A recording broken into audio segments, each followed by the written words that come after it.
Don't miss out on our live coverage of the 2025 NFL Draft right here on Seattle Seahawks Today.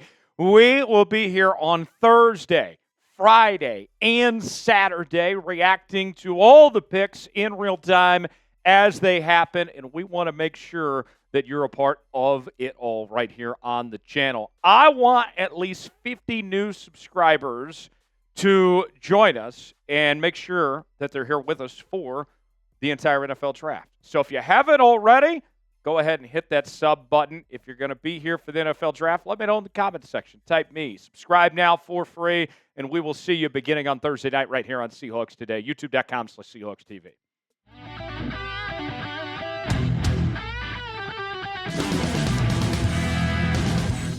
Tyler Jones here with you. Thanks for stopping by. We are reacting to the pre-draft press conference that Seahawks head coach Mike Macdonald and GM John Schneider had as they laid out their plans for the 2025 NFL Draft. They also talked about a couple of other things going on within the organization in regards to Sam Howell, Charles Cross, and among others. So let's begin with the quarterback position. According to Seahawks GM John Schneider, Seattle is open to options at the quarterback position. We've heard John Schneider talk about in the past his interest in potentially drafting a quarterback, and you have 4 QBs currently on the roster with the addition of Sam Darnold. Sam Howell is still there. You just brought back Drew Lock, and then Jaron Hall is also on the roster right now. So what does all this mean when it comes to this draft and potentially bringing in another quarterback?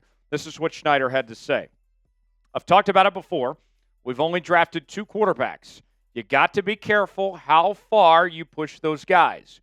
What happened, especially at that position, it's the most important position on the team. So, yeah, over the years, there's been a lot of people who have been, I don't want to say overdrafted, but based on the class, just pushed up.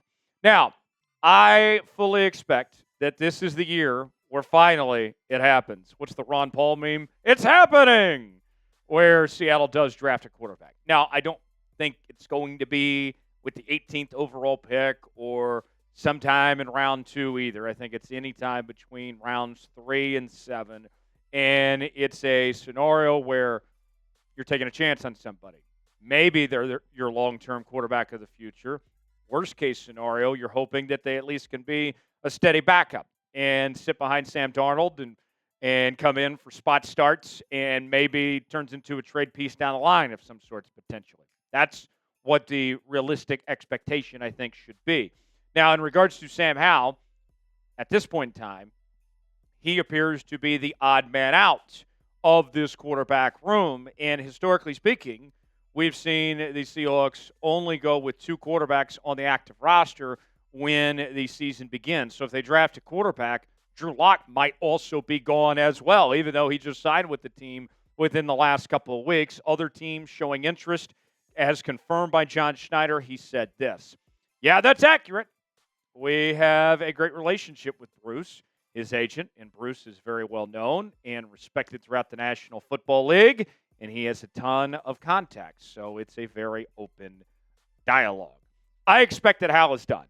I think that he has played his last snap in Seattle, that he should be traded, and that the Seahawks will look to get whatever they can out of him, even if it is a low value of sorts. And if no one's willing to trade for him, then maybe he just gets straight released. I think that somebody's got to go, and Hal, I think, is the one that they're least excited about among the quarterbacks of Darnold, Howell, and Locke. So I think that's how this ultimately ends up playing out. Will we see something in the next coming days? Will it be in a few weeks from now? I don't know exactly, but I do think that Sam Howell's played his last down in Seattle.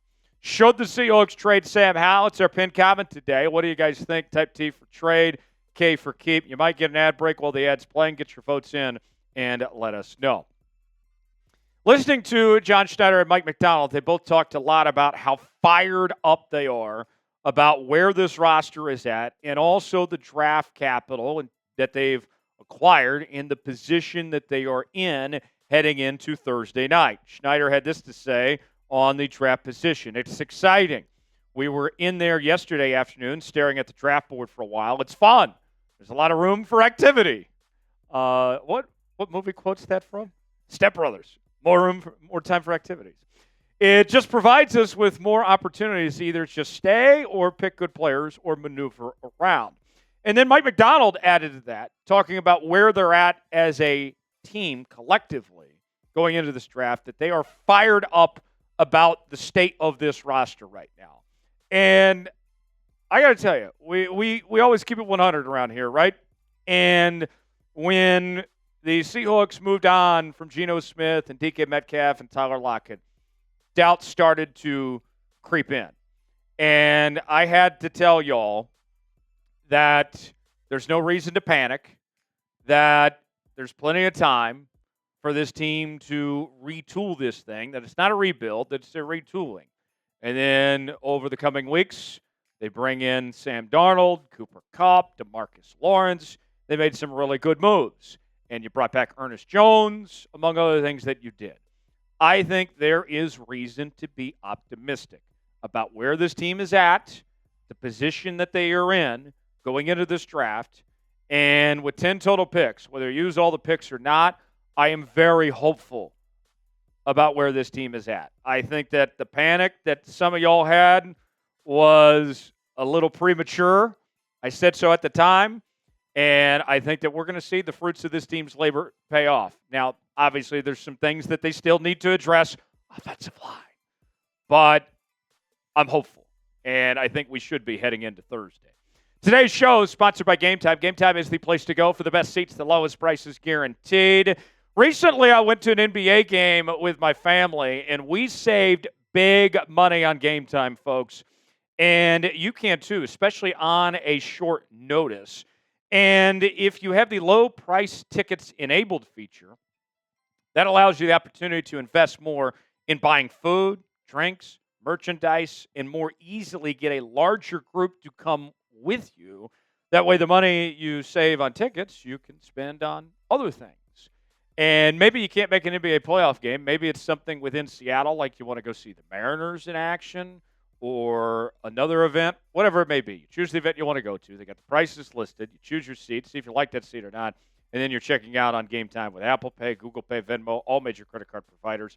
Game Time is the official ticketing partner of Seahawks Today, where their last-minute deals can save you up to 60% off buying last minute for sports, concerts, comedy shows, theater productions, and more.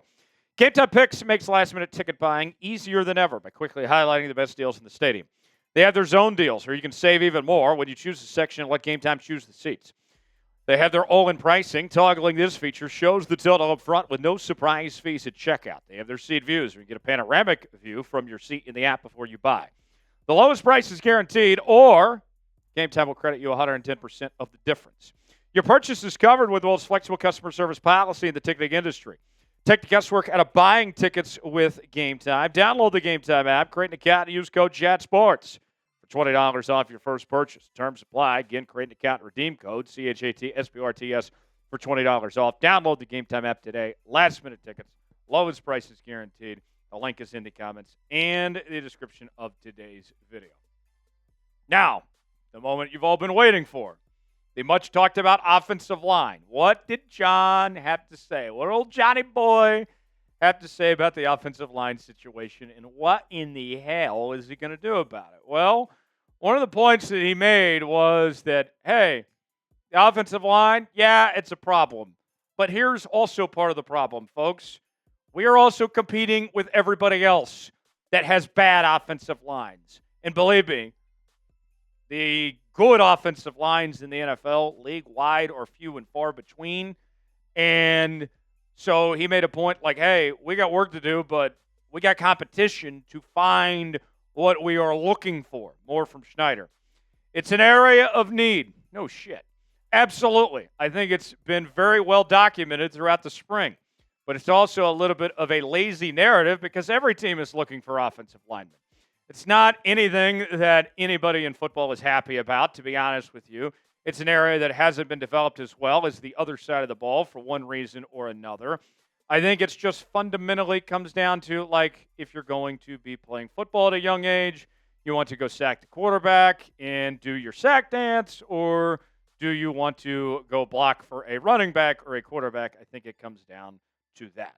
There are some truths to what John Schneider is saying here, but that's been the case for 30, 40, 50 years of youth football. This isn't anything new. I mean, like, come on. Yes, technically he's right, but everything he pointed to is not a recent development in the youth football circles here. So I see what he means, but these are also some lazy excuses on the part of John Schneider. And I'm just kind of tired of the excuses. Go do something about it. You know the do something meme? Go do something about it. So let's say what they're going to do. And a lot of discussions. I know most of you want Seattle draft a lineman in round 1, although most indications are they really like Tetero McMillan, the Arizona wide receiver. So, should the Seahawks draft an offensive lineman in round 1? Type T for draft, P for pass. You already know what to do. If you're wanting an offensive lineman, you've already typed D as is. Just do it. All right. Let's go to number 4 now on our takeaways from John Schneider's press conference. Talked about Charles Cross's 5th-year option. This is the first time that we've seen the discussion open up about what they're going to do with Charles Cross. And before we dive in too much, let me just say, the fact that we're even having this discussion is a good thing. If Charles Cross was a bust, then we would not even be talking about the idea of Seattle picking up the 5th-year option. So this is a good conversation to be had. This is all positive as far as this goes. Now, this is an interesting stat. I don't know how many people realize this. Since the NFL introduced the 5th-year option for first-round picks back in 2011, Frank Clark, remember him? He is the only Seahawks player to ever receive the 5th-year option get picked up. And then ultimately he got traded to the Kansas City Chiefs. Now, Seattle got pretty good return on that. But to me, that's not great because the idea with your first-round picks is to develop them and like them enough to keep them long-term and give them a deal that's worth paying. But it's only happened once, and that player got traded. Schneider said, we'll answer that at a later date. And I don't have a problem with that answer because they're still working through some things. He's not going to play his hand and say, yeah, we're going to pick up the 5th-year option on Charles Cross. He's still got to work out some details. So I don't mind that answer at all. But bottom line, there's no reason not to give Charles Cross his 5th-year option. He has played very well. I know he got banged up a little bit in his second season, but last year he was one of the highest-graded left tackles in all of football. He's the only dependable offensive lineman. And I know some of you are going to say, well, what about Abraham Lucas? He's pretty good. I said dependable. Abraham Lucas has been banged up a lot. Charles Cross has held his own. He's lived up to the billing of a first-round pick. I think that's an easy decision. We'll have that answer sooner than later. So what about Charles Cross, his 5th-year option? Should Seattle pick it up? I think it's an obvious answer here. Type Y for yes, in for no. Chime in and tell us what you think. Last one, the players. The players in the building are very enthusiastic. The vibes are immaculate, as some would say. And that's a very good thing. Morale is good in Mike Macdonald's camp. And Macdonald had this to say on the roster. There's a lot of enthusiasm. Our guys are really excited. I'm going off of the conversations I've had with the guys on our roster. It's not to make a comment about the guys that were here and the guys that are here. It's just there's a lot of respect for the guys that are in our football team. And a lot of prior relationships, too, that have kind of come back into the mold. So guys are excited about renewing that relationship that they've had with those guys and being in this setting here at the VMAC every day. So I'm really encouraged and really excited. And they should be. And I'll say this. When you have a lot of change, some people get uncomfortable. And you've moved on from some big-name veteran players. Geno Smith, Tyler Lockett, DK Metcalf, Draymond Jones, You already know the list. And sometimes people don't react well to change. That's in life. It could be, from getting a new guy delivering your mail to driving a new car. Some people just don't react well to change. And hearing that Mike Macdonald said, yeah, they're enthusiastic. They're reacting well to change. That's good. This team is close. I think this team should feel very confident. If they can address the offensive line properly, as discussed earlier, then there's no reason why this can't be a playoff team in 2025. But that's still a big if. I think it makes a ton of sense why the enthusiasm's there. Now, let's see what John can do over the next couple of days. For continuing Seahawks coverage throughout the draft, you got to be subscribed to the channel. We'll be live Thursday, Friday, and Saturday. We'll see you then right here on Seahawks Today. So long, everybody.